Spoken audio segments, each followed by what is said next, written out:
We got why Europe fell behind the United States. Let's check this out and see what we got in this video.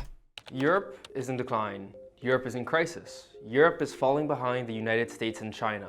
You've heard those sentences 1,000 times, whether it be on the news or on YouTube channels. They say that Europe is becoming economically irrelevant. And this graph of GDP per capita compared to the US seems to confirm it. We see this clear divergence since 1995. However, then come the simplistic explanations like an aging population, the absence of tech giants, and supposedly lazy Europeans.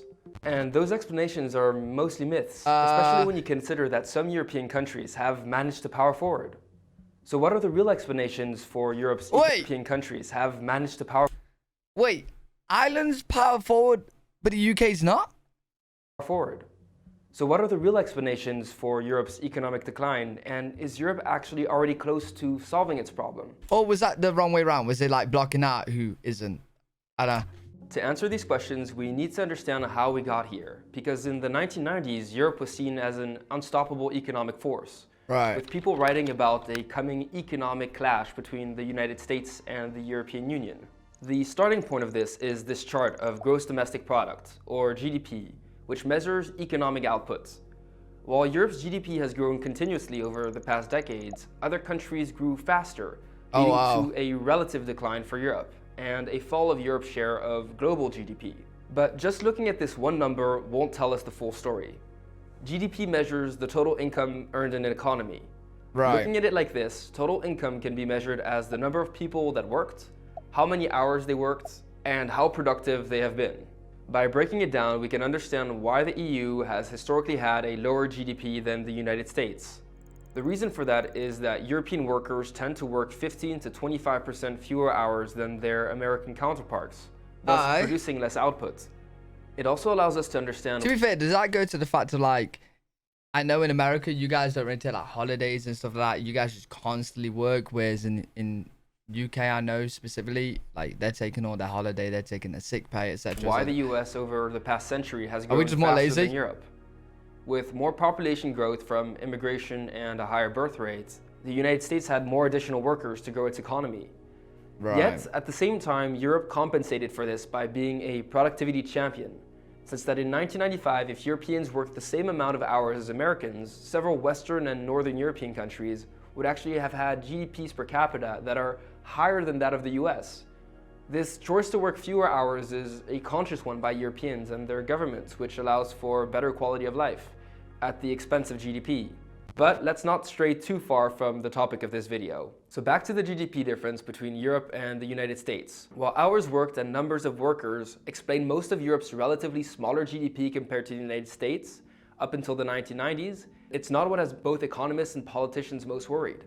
Instead, their concern is on Europe's lost productivity edge on the United States. To find out what happened in Europe, I went to Brussels to interview one of Europe's most prominent economists, Maria João Rodrigues, a former minister for Portugal and MEP. For the past 25 years, she's worked on European competitiveness, and she actually wrote the EU's first strategy to deal with its greatest economic challenge. Cool, how do we do Back that? in the 1990s, as the EU started to notice some of the changes in the global economy, Europe was faced with two potential paths. We could either go to reducing wages or to go another way, which would be to invest in creativity, innovation, education, to improve competitiveness. And that transformation... Yo, reducing wages would be mad. Because like, we're already in a crisis, man. We're already in a crisis. A lot of people aren't getting paid the wages to match the actual living. It's bad. It's actually really bad over here right now. And understanding was driven by one thing. It was fundamentally the digital revolution, I must say. In anticipation for this transition, the EU set out the Lisbon Strategy in 2000, which aimed to transform Europe into a knowledge economy. It aims to raise R&D spending to 3% of GDP, invest massively in digital infrastructure, and train a highly skilled workforce. The success of the countries that fully adopted it pointed to being the right strategy, but it and its successor program, Europe 2020, failed to be implemented by several European countries. When we start launching the strategy, we had already a problem of lack of means, financial means, and the capacity really to implement. A lot of Europe's economic trouble can be explained by its incomplete transition to a knowledge-based economy since 1995. In fact, according to this study by the University of Groningen, the US's impressive increases in productivity between 1995 and 2005 can largely be explained by the development of intellectual property and I love how it's labeled super interesting paper. Super interesting. IT. In other words, the knowledge economy. The thing is, Europe started in a relatively bad position to adapt to this transition. And after going through a bunch of papers, studies, and reports, I compiled the four main reasons. The first is simply that Europe was late to the digital transition, which started in Silicon Valley in California. This meant that the US simply had... fair enough, right? They was early to digitalize, China as well. But like Europe, it's not like we can't get there, you know what I mean? Had a head start. We definitely can. Schools and could then build on that to innovate more, with many business leaders already being digital natives in the 1990s. The second reason that affected Europe's transition was the nature of its labor markets. Both high youth unemployment over the past 2 decades and the older population means that new ideas took longer to spread to Europe and its companies than it did in the United States. This was compounded by the fact that Europe has less economic competition than in the United States, in part as a result of economic fragmentation. This additional competition in the United States means that American firms are generally better managed than their European counterparts, as a result of survival of the fittest dynamics. These are forced to deploy new technologies better and faster than European firms, leading to more efficient use of resources and a higher productivity. This was further worsened by the continued fragmentation of the European market, particularly for services. In Europe, cross-border trade in services is about half the level of European trade in goods, as a result of both cross-border regulation. Why is UK not highlighting this? Huh? Why is UK not highlighted? And language barriers. This offers a competitive advantage to the homogeneous US, which could quickly build tech champions at home that would then dominate the globe. This fragmentation and diminished competition means that European companies are much smaller than their American counterparts.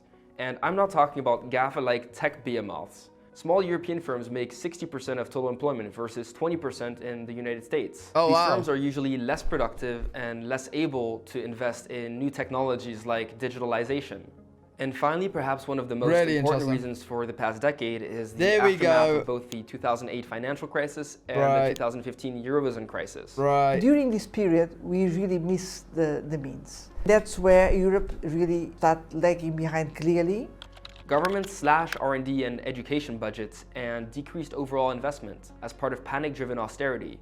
This sunk innovation in tech created a bad investment climate for European companies. In fact, it took 11 years for investment in Europe to recover to pre-financial crisis levels. Oh my God. Just look at the graphs, man. Like US is just, well, but both took a dip here, right? But then from this dip, US just boom. And EU struggling, man. Absence of investment for new emerging sectors meant that Europe continued to focus on more historical economic sectors, which had less room for revolutionary change or growth. So to summarize, Europe is a continent with a fragmented economy and an aging workforce that lagged behind on digitalization and innovation due to austerity for the past 2 decades. It's actually possible to distinguish between 4 different categories of countries in Europe. And because I know you're dying to see how your country is done, here's a beautiful chart looking into the labor productivity and productivity growth over the past 20 years. First are the countries that are doing well, with Denmark, Sweden, Switzerland, and Ireland, which are close to being on par with the United States when it comes to productivity growth. Oh, wow. Then there is the low productivity growth category. I can't lie, Ireland's really surprised me there. Which is made up solely of Greece, which saw productivity collapse after a decade of intense austerity. Most of Europe over the past decades has belonged to the stagnating high productivity, low productivity growth category. This includes countries like France, Spain, or Italy, but also countries which at first sight are performing well, like the Netherlands or Finland, and to a lesser extent Germany. Then there are the countries with low productivity and high growth like Poland or the Czech Republic, and other post-communist countries that have been catching up economically with the rest of Europe since they joined the European Union. So now we know why Europe underperformed, and that this underperformance affected Europe much more broadly than we could have thought. So where does that leave Europe, and can it catch up with the United States? Well, while most European countries fall under high productivity, low growth, dividing Europe geographically makes more sense if we're to look at the future of Europe. And these lines correspond roughly to Northern, Southern, and Central and Eastern Europe, and our special snowflake category, France. First, let's focus on the countries that faced the biggest challenges. Southern Europe. Southern Europe, although a bit behind, was mostly keeping up with Northern Europe until 2008. When the financial crisis came, then these differences between member states came much larger. Wait, when was this video made actually? Oh, 2 months ago, so quite recent then. I was gonna say, because like, it feels like the UK is in a worse spot right now. A lot of bad demographics, financially, with some of the lowest birth rates in Europe, an exodus amongst young people, and massive debts as a result of the financial crisis.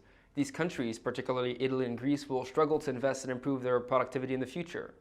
Then there's Central and Eastern Europe, which started from a low productivity base and saw record productivity growth over the past 2 decades as they caught up with the rest of Europe. While they don't share the debt problem of Southern Europe, terrible demographics, mostly due to immigration to Western and Northern Europe, will put constraints on their prospects in the coming decades. Then there is Northern Europe, which adopted relatively well to the knowledge-based economy and experienced little austerity during the financial crisis. They were able to keep investing in education, tech, and digitalization. And these countries... Yeah, it don't surprise me that Norway's doing well. It actually don't. Like, Norway's... I think Norway and the others around it, they're kind of carrying Europe at this moment in time. We're also able to compensate somewhat for their bad demographics thanks to immigration from the rest of Europe, but also other parts of the world. And due to steady growth in the 2000s and 2010s, they have only limited debt, meaning they can invest more into the future. As a result, they're relatively well positioned. And the last category is made up solely of France.